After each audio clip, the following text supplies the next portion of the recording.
Good morning, ladies and gentlemen, and welcome to the show this Wednesday, the 29th of September, 2021. Thank you for tuning in. I'm glad to have you guys here. Now, here's what I want to point out to you guys. Let's get the chart started right here. Jamie Dimon is saying that actually the whole JP Morgan Bank is preparing for the United States to default on its debt. They're warning, though, that such a scenario would be potentially catastrophic. And so JP Morgan Bank has started to prepare already for the possibility that the United States will default on its debt. Contingency plans is what they're making right now within one of the biggest banks in the world. This whole thing is deadlocked. This whole debt debacle is now deadlocked, and we're coming down to a line. It's the 18th of this month that's coming, It's only a couple weeks away. And if they step over that line, I mean, a whole bunch of things could potentially happen, if they approach this thing too close, including a downgrading of the United States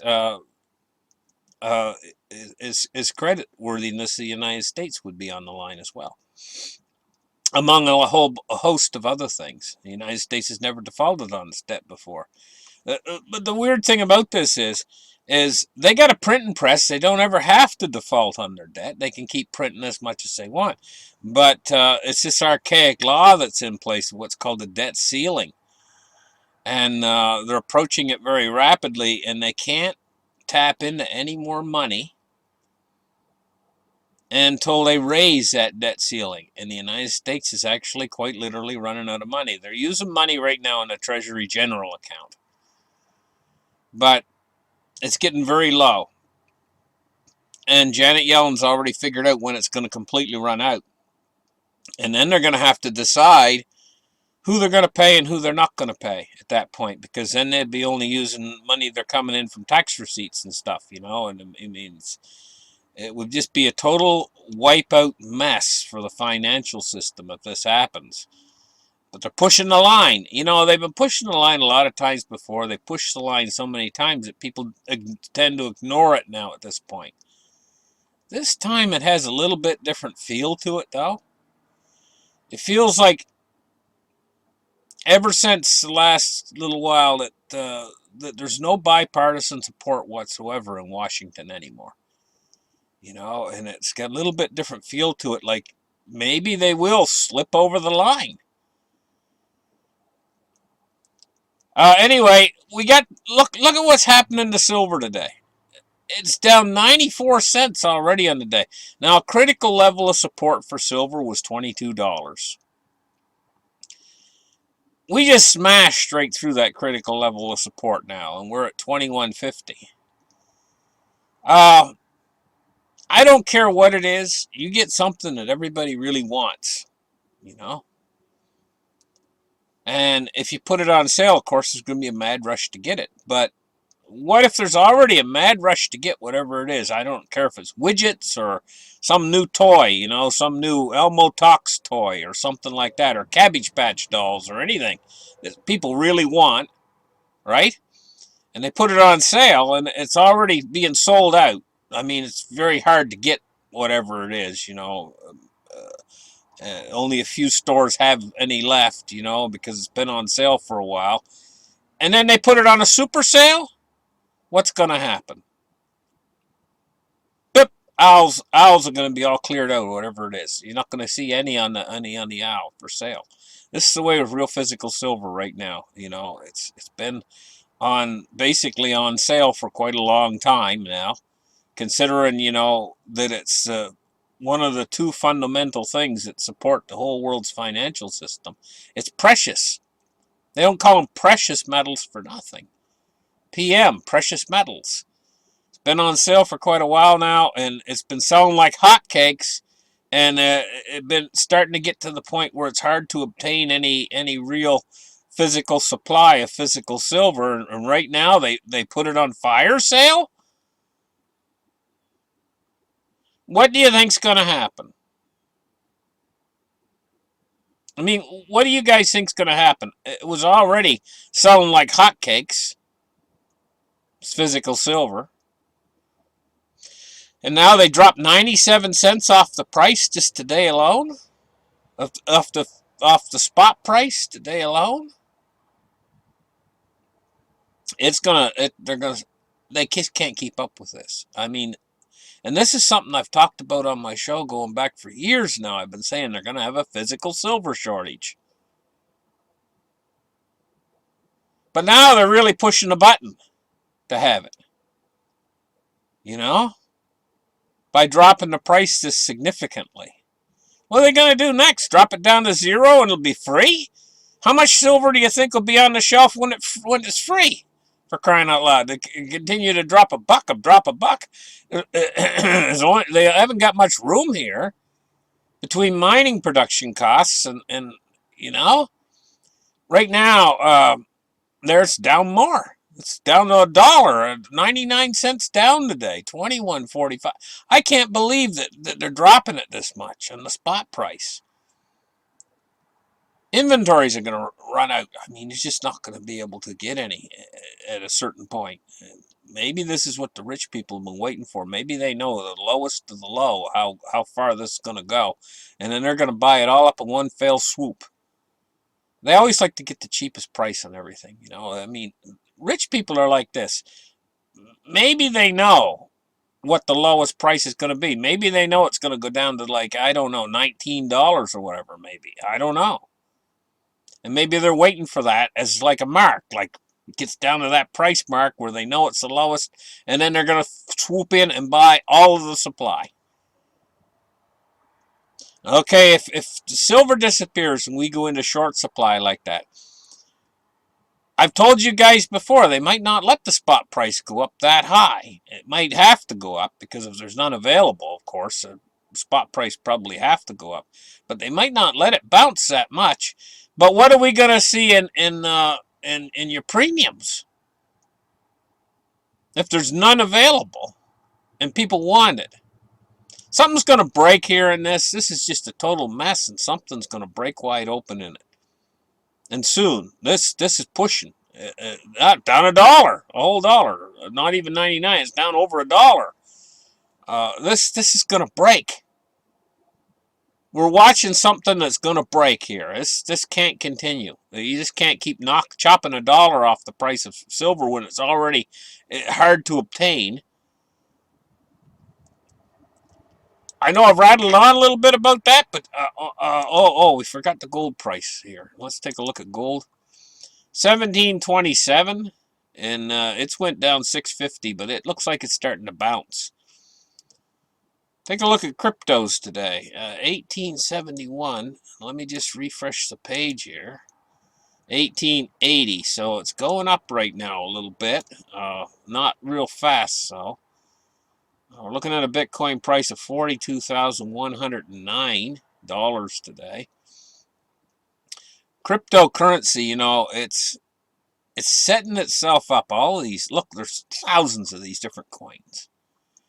And most of them are faster than Bitcoin, to tell you the truth. But there's thousands of them, and they've setting themselves up almost like an alternative monetary system that's running parallel to the central bank monetary systems of the earth.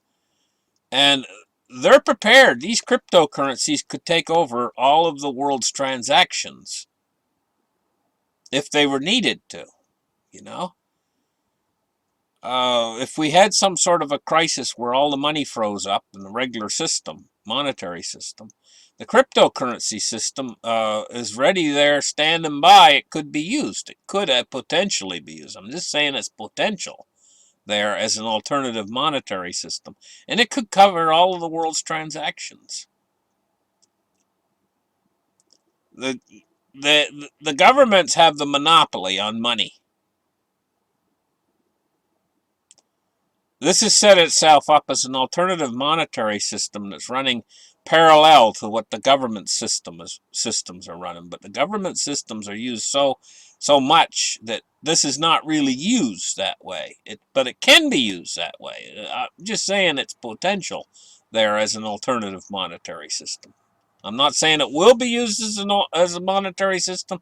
I'm just saying that it's standing there, and it can do the exact same thing as the regular monetary system that the governments are using right now. It can do it if it was needed to do it. In other words, if the governments all said, they all slapped their hands together and said, well, we're done with money, we're not going to do money anymore.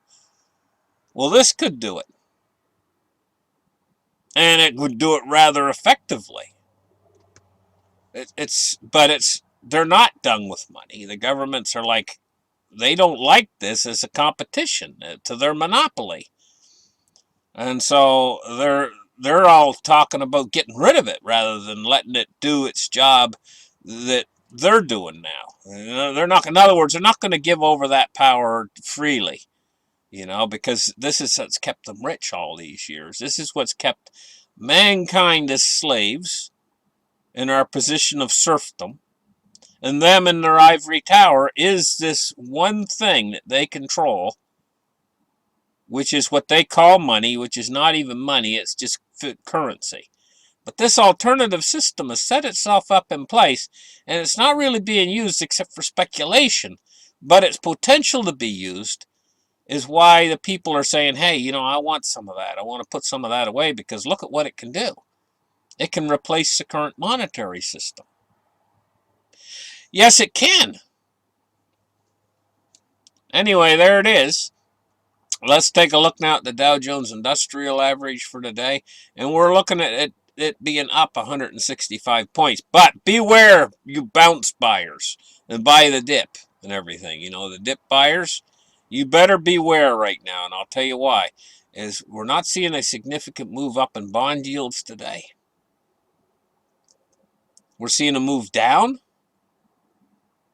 but it's only a small move down in the yields now. We saw quite a significant rise in yields there over the last number of days, and that caused the market to turn over. Now the pressure's come off a little bit, but it's only come off just a little tad. We're seeing the markets bounce just a little tad.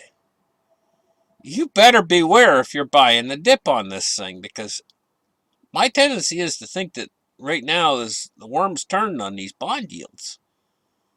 And it might continue, and then you might see the markets go down even lower, and you get caught buying the dip right now. You get your fingers slapped.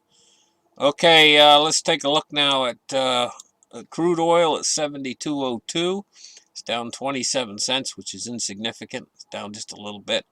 Still 75 bucks, heading toward 80. Let's take a look now at the MOVE index, and the MOVE index is rising. It has been rising the last couple days. Made it up into the 60s now. 62.71. We got to keep our eye on that now because it is rising. Let's take a look at bonds and rates today. And we're seeing a movement of around 2.6 basis points on the U.S. 10-year down.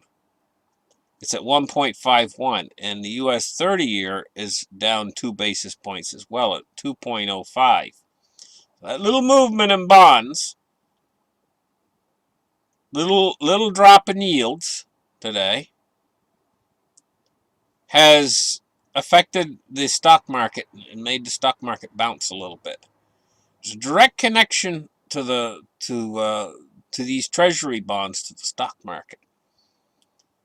It's not always connected. I mean, that's not always a tell, which way the stock market's going to go. But right now, we're in a little spot where the two are kind of like they're connected. Just for right now. Bond yields, if these yields fall further, we might see the stock market bounce more. If we see these yields rise, we're going to see the stock market turn back over again and go down. Right now, the bond yields in the stock market are focused. They're focused. A lot of times they're not focused, but right now, just for this small little period right now, they're focused. The two are focused together. Let's take a look now at the DXY and see what it's doing. We're looking at 94.24, and it's going up rather steeply today.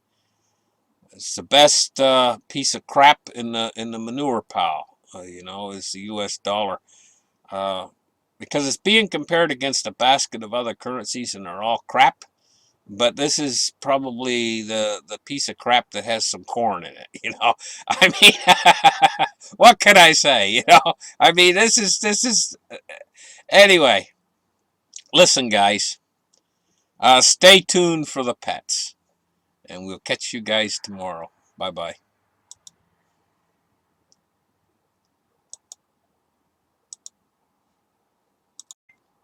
Welcome to the pets section. Okay, the first pet we're going to look at comes from Cisco, and this is Patch again. And I'm going to tell you, she's about 10 years old, but she just loves going to ponds, lakes, and she loves being in the water. Lab chow mix. And I'm going to tell you, look at this picture. She's been out, she's been running around. It's probably summertime, and she's a little bit hot. Their tongue is hanging out. That's what happens with dogs when they get a little bit hot. They, of course, there's water right there. She can get in the water and cool off. But it looks like she's ready to play. Got a real playful look on her face, and looks like she's like, come on, I want to play. Okay, now let's take a look at the next pet. It comes from Sarah Hill, and this is Molly, the border collie, and cute little dog. And now we're going to look at the next one, and the next picture is picture Gizmo. Now, it looks like to me that Gizmo is wearing a Davy Crockett style hat. It looks to me like she's pretty damn comfortable in her Davy Crockett hat, nice and warm. It says that Gizmo could not decide. It says he couldn't decide which photo, and he wanted to send two photos. Gizmo's 10 years old and is a mix of Chihuahua and Papillion. I'll tell you what, he sent two pictures, and I only really got one picture here, so I'm putting the picture up that I got. But it's awfully cute. She's an awful cute little mix of Chihuahua and Papillion. Thank you guys for listening to my show, and we'll catch you guys in the very next episode. And remember to lots of comments, guys, and we'll catch you in the very next show. Bye bye.